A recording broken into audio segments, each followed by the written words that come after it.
Di dunia yang terus berubah, ancaman terhadap ekonomi bisa datang kapan saja, mulai dari krisis global, perang dagang, pandemi, hingga perubahan iklim. Pertanyaannya, bagaimana negara-negara bertahan di tengah ancaman tersebut? Jawabannya ada pada kemampuan mereka mengelola sumber daya, mengambil kebijakan strategis, dan menjaga stabilitas. Setiap negara menghadapi tantangan yang berbeda-beda. Negara maju seperti Amerika Serikat, Jerman, atau Jepang memiliki sistem ekonomi yang kuat, tapi mereka tetap tidak kebal terhadap ancaman. Di sisi lain, negara berkembang seperti Indonesia, Brasil, atau Kenya menghadapi tantangan yang lebih kompleks, seperti ketergantungan pada sektor tertentu atau tingkat kemiskinan yang tinggi.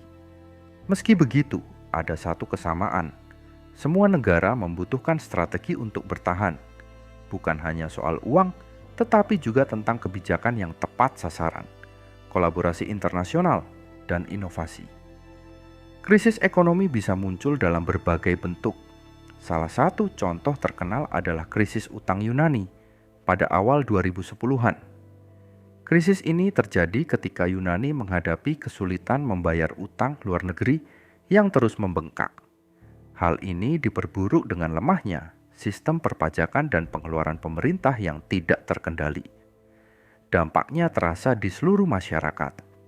Tingkat pengangguran melonjak, banyak layanan publik dipotong, dan standar hidup menurun drastis. Namun, dengan dukungan dari Uni Eropa dan IMF, Yunani memulai reformasi ekonomi yang ketat. Meski prosesnya panjang dan menyakitkan, negara ini akhirnya berhasil keluar dari krisis tersebut. Lain halnya dengan Venezuela yang menghadapi inflasi yang sangat tinggi akibat ketergantungan yang berlebihan pada minyak. Ketika harga minyak dunia jatuh, ekonomi Venezuela runtuh. Pemerintah mencoba mencetak uang untuk menutupi defisit anggaran yang justru memperburuk situasi dengan hiperinflasi. Uang kertas kehilangan nilainya. Masyarakat kesulitan membeli kebutuhan pokok, dan jutaan orang meninggalkan negara tersebut. Kasus ini menjadi pelajaran penting tentang risiko terlalu bergantung pada satu sumber pendapatan tanpa diversifikasi ekonomi. Namun, tidak semua cerita krisis berakhir dengan kehancuran. Ada juga contoh negara-negara yang mampu menghadapi tantangan ekonomi dan keluar lebih kuat.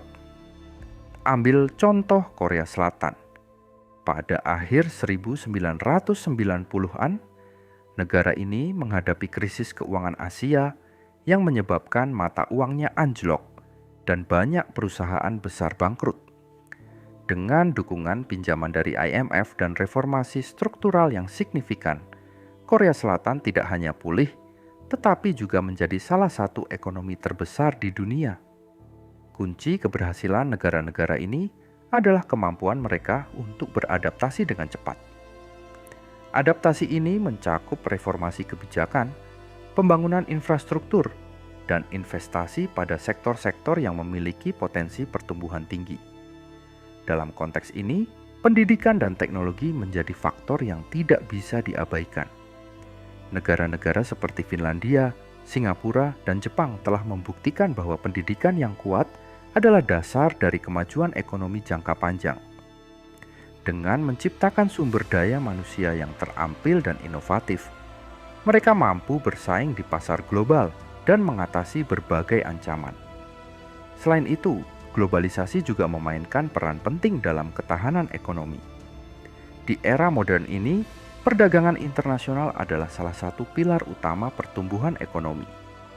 Negara-negara dengan akses yang baik ke pasar global cenderung memiliki ekonomi yang lebih stabil dan berkembang lebih cepat.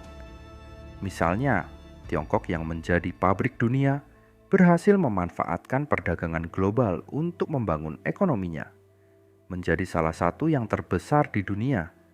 Namun, globalisasi juga membawa risiko, seperti ketergantungan pada rantai pasok global yang dapat terganggu oleh perang dagang atau pandemi. Dalam situasi seperti pandemi COVID-19, banyak negara dipaksa untuk mengubah cara mereka menjalankan ekonomi. lockdown dan pembatasan mobilitas memengaruhi hampir semua sektor, dari pariwisata hingga manufaktur. Namun, krisis ini juga menunjukkan kekuatan adaptasi manusia. Banyak negara mempercepat transformasi digital mereka, memungkinkan bisnis dan pendidikan tetap berjalan secara daring. Teknologi yang sebelumnya dianggap sebagai pelengkap, kini menjadi kebutuhan utama. Salah satu pelajaran besar dari pandemi adalah pentingnya ketahanan ekonomi domestik. Negara yang memiliki sistem kesehatan yang kuat, cadangan pangan yang cukup, dan kemampuan memproduksi barang penting secara lokal cenderung lebih mampu menghadapi krisis. Di sisi lain, ketergantungan yang berlebihan pada impor dapat menjadi kelemahan. Oleh karena itu, banyak negara mulai mengadopsi kebijakan yang mendukung kemandirian ekonomi tanpa mengorbankan manfaat dari perdagangan internasional. Selain langkah-langkah yang dilakukan oleh pemerintah, sektor swasta juga memainkan peran penting dalam mempertahankan ekonomi. Perusahaan-perusahaan besar sering menjadi penggerak utama inovasi dan investasi, sementara usaha kecil dan menengah (UKM) adalah tulang punggung ekonomi lokal. Dalam situasi krisis, dukungan untuk UKM menjadi sangat penting karena mereka menciptakan lapangan kerja dan menjaga roda ekonomi tetap berputar. Namun, salah satu tantangan terbesar yang dihadapi negara-negara adalah kesenjangan ekonomi. Ketika krisis terjadi, dampaknya seringkali lebih berat dirasakan oleh masyarakat berpenghasilan rendah. Oleh karena itu, kebijakan yang adil dan inklusif menjadi sangat penting. Misalnya, program perlindungan sosial seperti bantuan tunai, subsidi, dan asuransi kesehatan dapat membantu meringankan beban masyarakat yang paling rentan. Selain itu, investasi pada pendidikan dan pelatihan keterampilan dapat membantu mengurangi kesenjangan dalam jangka panjang. Penting juga untuk diingat bahwa tidak semua ancaman ekonomi bersifat langsung. Perubahan iklim misalnya adalah ancaman jangka panjang yang dapat memengaruhi banyak sektor, mulai dari pertanian hingga energi. Negara-negara yang bergantung pada sumber daya alam rentan terhadap perubahan ini. Oleh karena itu, investasi pada energi terbarukan dan teknologi ramah lingkungan menjadi semakin penting. Banyak negara seperti Jerman dan Swedia telah memimpin dalam transisi ini, menunjukkan bahwa pertumbuhan ekonomi dan keberlanjutan lingkungan dapat berjalan beriringan. Langkah pertama yang sering diambil adalah memanfaatkan potensi yang dimiliki. Sebagai contoh, negara-negara kaya sumber daya alam seperti Norwegia dengan minyak dan gas atau Indonesia dengan hasil bumi menjadikan sumber daya tersebut sebagai tumpuan ekonomi. Namun, hanya mengandalkan satu sektor saja berisiko tinggi. Itulah mengapa diversifikasi menjadi kunci. Negara-negara sukses biasanya tidak bergantung pada satu sumber pendapatan. Lihat saja Uni Emirat Arab yang mulai mengembangkan sektor pariwisata dan teknologi, meskipun sebelumnya sangat bergantung pada minyak.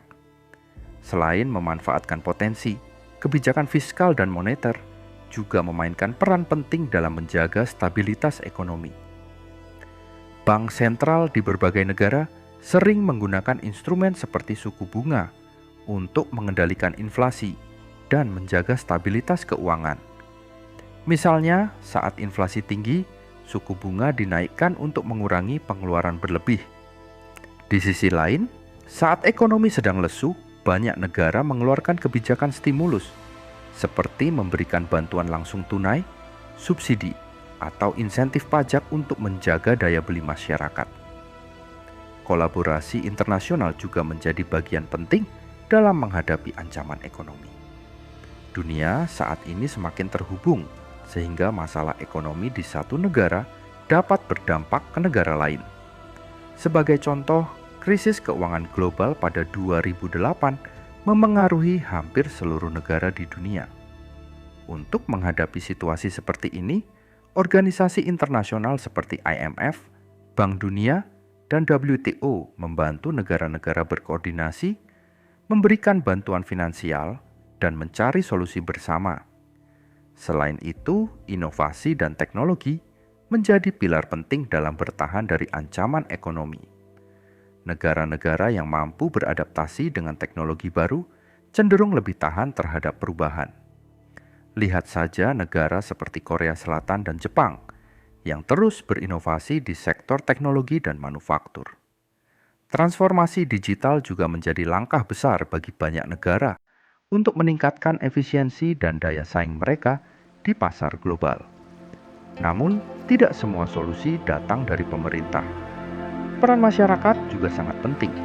Kesadaran untuk mendukung produk lokal, mengembangkan usaha kecil, dan membangun komunitas yang mandiri dapat membantu memperkuat fondasi ekonomi sebuah negara. Selain itu, pendidikan dan pelatihan keterampilan juga menjadi investasi jangka panjang untuk menciptakan generasi yang lebih tangguh menghadapi tantangan di masa depan. Pada akhirnya, bertahan di tengah ancaman ekonomi bukanlah tugas yang mudah. Diperlukan kerjasama antara pemerintah, sektor swasta, dan masyarakat untuk menciptakan sistem yang tangguh. Setiap kebijakan harus dirancang untuk tidak hanya mengatasi masalah jangka pendek, tetapi juga mempersiapkan masa depan yang lebih stabil dan berkelanjutan. Jadi, apa yang bisa kita pelajari? Bahwa ketahanan ekonomi bukanlah sesuatu yang datang dengan sendirinya. Itu adalah hasil dari perencanaan yang matang, kebijakan yang bijak, dan kolaborasi yang kuat di semua lapisan masyarakat.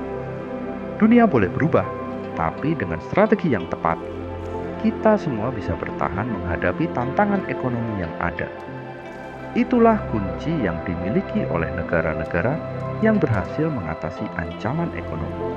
Terima kasih telah menonton. Persaingan antara Amerika Serikat dan Cina dalam ekonomi global terus berkembang, dan jelas bahwa Cina semakin sulit untuk dikalahkan. Dengan strategi yang kuat dan kebijakan yang mendukung industri dalam negeri, Cina terus memperkuat posisinya di dunia. Sementara Amerika Serikat tetap menjadi kekuatan besar. Perubahan yang cepat dalam kebijakan dan inovasi menjadi sangat penting untuk mempertahankan daya saing. Jangan lupa untuk like, komen, dan subscribe untuk konten-konten menarik lainnya. Sampai jumpa di video selanjutnya.